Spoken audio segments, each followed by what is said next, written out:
ஐக்கானையும் ப்ரெஸ் பண்ணிடுங்க. Thank you friends.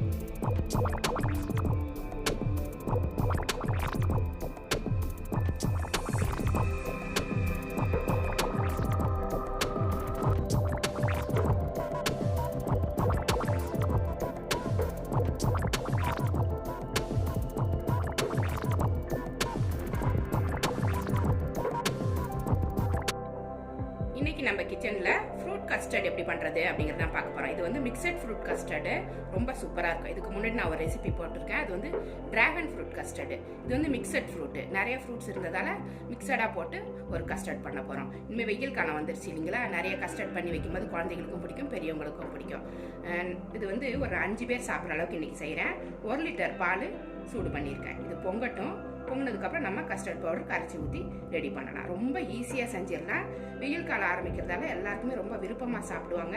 நம்மளே செய்யறதால நல்ல ஹெல்த்தியாக நம்மளே செஞ்சு கொடுப்போம் குழந்தைகளுக்கு. ஃப்ரூட்ஸ் எல்லாம் நிறைய போட்டு நட்ஸ்லாம் போட்டு செய்யறதால ஹெல்த்தியாகவும் இருக்கும்.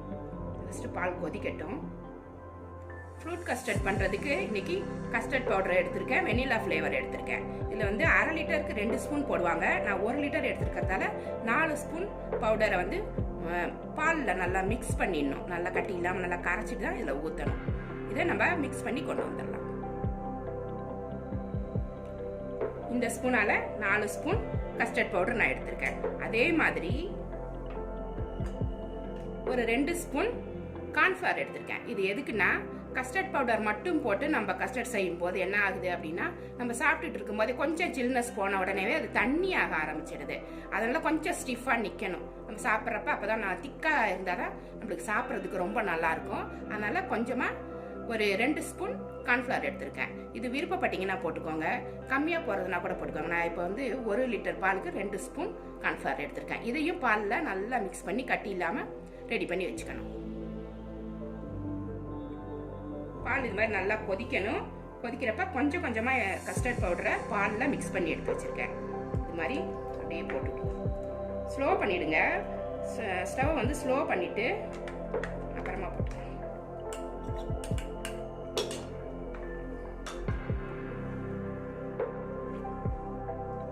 கட்டி இல்லாமல் கலந்து விட்டு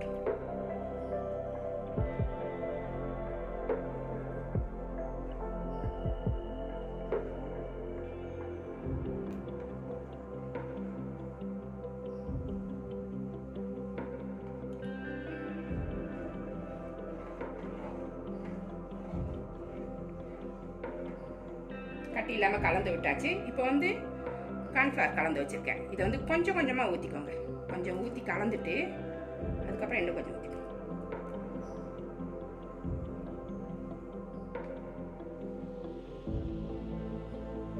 இந்த ஐஸ்கிரீம்க்கெல்லாம் கூட கார்ன்ஃப்ளவர் தான் போடுவாங்க. அதனால பயப்படாமல் போடலாம், ஒன்றும் செய்யாது. வெறுமனே கஸ்டர்ட் பவுடர் மட்டும் போட்டு கஸ்டர்டு ஃப்ரூட் கஸ்டர்ட் பண்ணும்போது சாப்பிட்டுட்டு இருக்கும்போதே தண்ணியாக போயிடுது. அதனால தான் ஒரு ஸ்டிஃப்னஸ்க்காக இதை நம்ம போடுறோம்.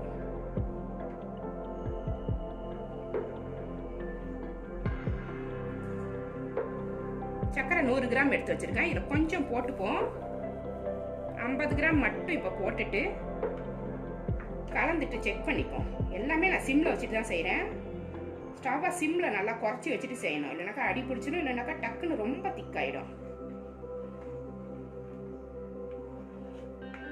சக்கரை நல்லா கரைஞ்ச உடனே டேஸ்ட் பண்ணி பார்த்துக்கலாம் சுகர் கரெக்டாக இருக்கான்ட்டு. பத்தலைனா மட்டும் இன்னும் கொஞ்சம் போட்டுக்கலாம்.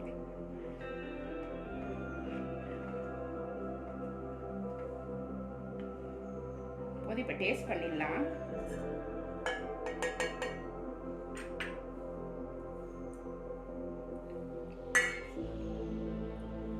இன்னும் கொஞ்சம் போட்டுக்கலாம், கொஞ்சம் குறையுது. 100 கிராமி நான் ஃபுல்லாக போடுறேன். செக் பண்ணி பார்த்துட்டு போட்டுக்கோங்க சுகரை. அதிகமாக சுகர் ஆயிடுச்சுனாக்கா சில பேர் சாப்பிட மாட்டாங்க. ஸ்வீட் பிடிக்குன்னா நிறைய போட்டுக்கோங்க. சிம்மிலே கொஞ்சம் நேரம் இருக்கட்டும்.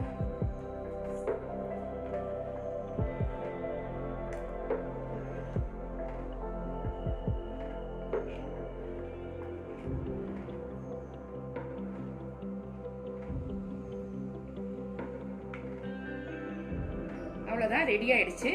ஸ்டவ் ஆஃப் பண்ணிடலாம். இந்த மாதிரி இருக்குது பாருங்கள். இந்த மாதிரி இருக்கும்போது நம்ம எடுத்துடலாம். நீங்கள் ஸ்டவ் ஆஃப் பண்ணிவிட்டு கட்டியாக இருந்துச்சுன்னா கொஞ்சம் கொஞ்சமாக இதை நசுக்கி விட்டுருங்க. நல்லா பார்த்து எடுத்து வச்சோம்.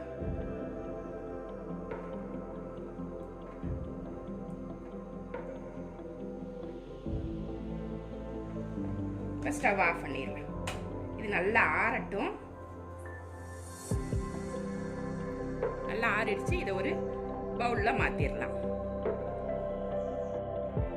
கஸ்டர்ட் வந்து ரூம் டெம்பரேச்சருக்கு வந்ததுக்கப்புறம் இந்த மாதிரி ஒரு பாக்ஸில் மாற்றிக்கலாம். இந்த மாதிரி மாற்றிக்கிட்டிங்கனாக்கா உங்களுக்கு இதோட மூடியோட வரதால மூடிட்டு நம்ம ஃப்ரீசரில் வைக்க ஈஸியாக இருக்கும். ஃபஸ்ட்டு ஆப்பிள் கட் பண்ணி வச்சுருக்கேன், அதை போட்டுக்கலாம்.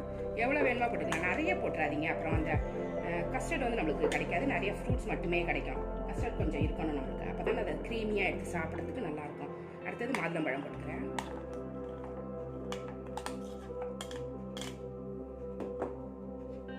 கிரேப்ஸ் எடுத்து வச்சுருக்கேன், இது போட்டுக்கிறேன். சீட்லெஸ் கிரேப்ஸ் இது. எதையுமே விதையோட போட வேண்டாம், எடுத்து சாப்பிட்றப்ப கஷ்டமாக இருக்கும்.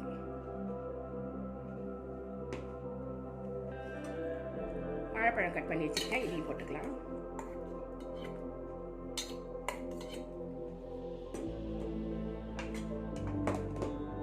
கமலா அரைச்சு உரிச்சிட்டு விதையெல்லாம் எடுத்துட்டு வச்சுருக்கேன்.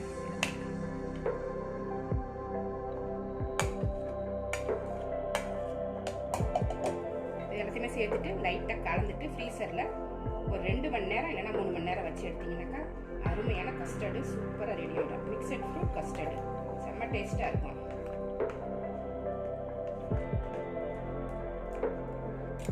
நம்ம ரெடி பண்ணி ஃப்ரீசரில் வச்சுருந்த ஃப்ரூட் கஸ்டர்ட் இப்போ வந்து 3 மணி நேரம் ஆகிடுச்சு. கரெக்டாக செட் ஆகிடுச்சு பாருங்கள். இந்த மாதிரி செட் ஆகணும். இந்த மாதிரி இருந்துச்சுனாக்கா உங்களுக்கு கரெக்டாக இருக்கும். ரொம்ப தண்ணி இல்லாமல் இந்த மாதிரி இருக்கிறப்ப சாப்பிட்றதுக்கு நல்லாயிருக்கும். இப்போ இதை சர்வ் பண்ணிடலாம்.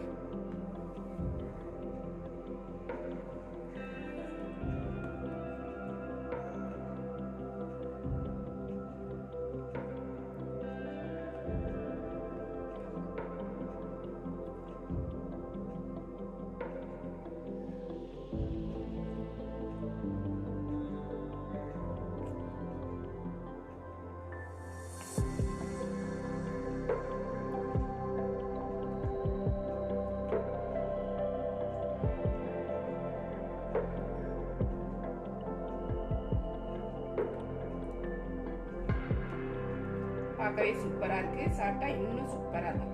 வெயில் காலம் ஆரம்பித்ததுக்கு நல்லா சில்லுன்னு ஒரு டெசர்ட் நம்மளுக்கு ரெடி ஆகிடுச்சு.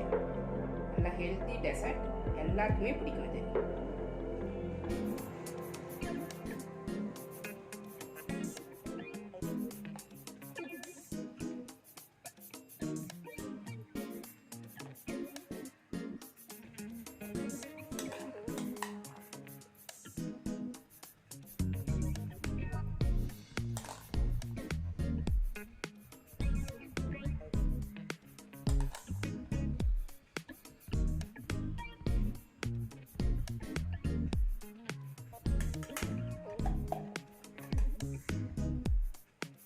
கலர்ஃபுல்லாக சர்வ் பண்ணும்போது தான் எல்லாருக்குமே பிடிக்கும். ஃபுல் அண்ட் ஃபுல் ஃப்ரூட்ஸ் தான், சாப்பிட்றதுக்கு ரொம்ப நல்லாயிருக்கும்.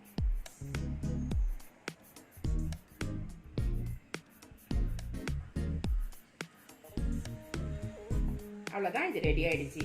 சூப்பராக இருக்கும் இந்த ரெசிபி. நீங்களும் இது மாதிரி ட்ரை பண்ணி பாருங்கள். இந்த ரெசிபி உங்களுக்கு பிடிச்சிருந்தா நம்ம சேனலை சப்ஸ்கிரைப் பண்ணி வச்சுக்கோங்க. கூடவே இருக்கிற பெல் ஐக்கானே ப்ரெஸ் பண்ணி வச்சுக்கோங்க. லைக் பண்ணுங்கள், ஷேர் பண்ணுங்கள், கமெண்ட் பண்ணுங்கள். இவ்வளோ நேரம் என்னோடய வீடியோவை பார்த்த எல்லாருக்குமே நன்றி. Thank you friends.